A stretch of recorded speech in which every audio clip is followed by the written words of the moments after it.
Well, the trade deadline is come and gone, and the Calgary Flames finished trade deadline week by acquiring Calle Jarnkrok from the Seattle Kraken and Ryan Carpenter from the Chicago Blackhawks. What did we think of what the Calgary Flames have done? How about this on our Shifts and Pucks Podclip? Is it Jarnkrok or Jarnkrok? It is Jarnkrok. Okay, Jarnkrok. Jarnkrok, yes. According to NHL.com, yes. That's how it's supposed to be said. Yeah. I'm down for that, as long as I know. So Jarnkrok, I think that's a fantastic acquisition by the Flames and Tree Living. Just helps us down the middle. And I guess just overall depth within the organization, and obviously I'm sure this has been beaten to death, but the cousin of Elias Lindholm as well. So I think you see a bit of a trend of bringing in guys who maybe make the transition not as hard, who know people on the team, in the organization, like Tyler Toffoli. Tyler Toffoli knew everybody pretty much within on this roster, and there's some connections there as well with the coaching staff. So with Jarnkrok, he's obviously good friends with all the Swedes on the team, and now Team Sweden, instead of having the Canadian patch on the arm there, you should have a Swedish flag, or a half and half a Swedish flag and the maple leaf. But yeah, I think he brings a lot of versatility. He's a right-handed shot. He hasn't really played much as a center, but he can play center. So depending on, I guess, who their first round matchup will be, as you saw this last game that we played, the lines were, as Heidi would say, a line jiggle. Instead of having Tkachuk on that top line, Tkachuk, Backlund, and Dubé were together. And then you had Toffoli, Lindholm, and Gaudreau, and then pushed down Mangiapane and Coleman as well to that Jarnkrok line.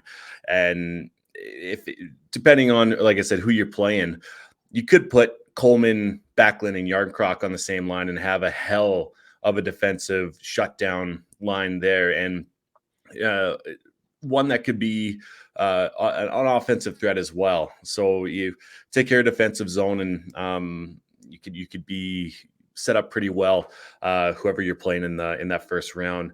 But that kind of just shows the versatility of Jarnkrok. He's, like I said, right-handed shot, so put him on the right wing, and that was one of the biggest question marks going into this season, was who's going to be on the right side. And you're kind of pushing people outside of their comfort zone. If you're a left-handed shot playing the right wing, you've never really done that, then yeah, especially doing it at the highest level possible in the NHL, it can be a very big hurdle. So I'm really happy with it. I'm excited that there is a bit of a feeling out phase of seeing, okay, now is the time to really see who has chemistry. Could you break up that top line and do what Boston did with that quote unquote perfection line of Marchand, Bergeron, and Pasternak? And now Pasternak's on that second line with Eric Haula, Taylor Hall, and then you had Jake DeBrusk up there as well. So what I'm getting at is that you're able to spread out your scoring a little bit, have a bit more offensive threat, and you obviously know that if push comes to shove and you need a goal, then you can put that top line back together again, depending on what's happening during the game. But having that versatility is huge. Official news from here, by the way, as I interrupt, Ryan Carpenter is a Calgary Flame. He has been traded for a 2024 fifth round draft pick. So Ryan Carpenter, part of the forward group here. Another guy that brings some versatility to this lineup and a little bit of playoff experience here. So that's another trade that has happened and here. So more depth for the Flames. Talk about a right shot center and right winger. So that versatility, like you're talking about, is there, but he can definitely play in your bottom six, and you don't have to really worry about him. He's pretty meat and potatoes guy, and talk about a perfect fit for Daryl Sutter here in Calgary, getting more center depth, getting more yeah, like we said, versatile. I think it's a fantastic pickup and a good acquisition price too. What are your thoughts? Have the Calgary Flames gotten better?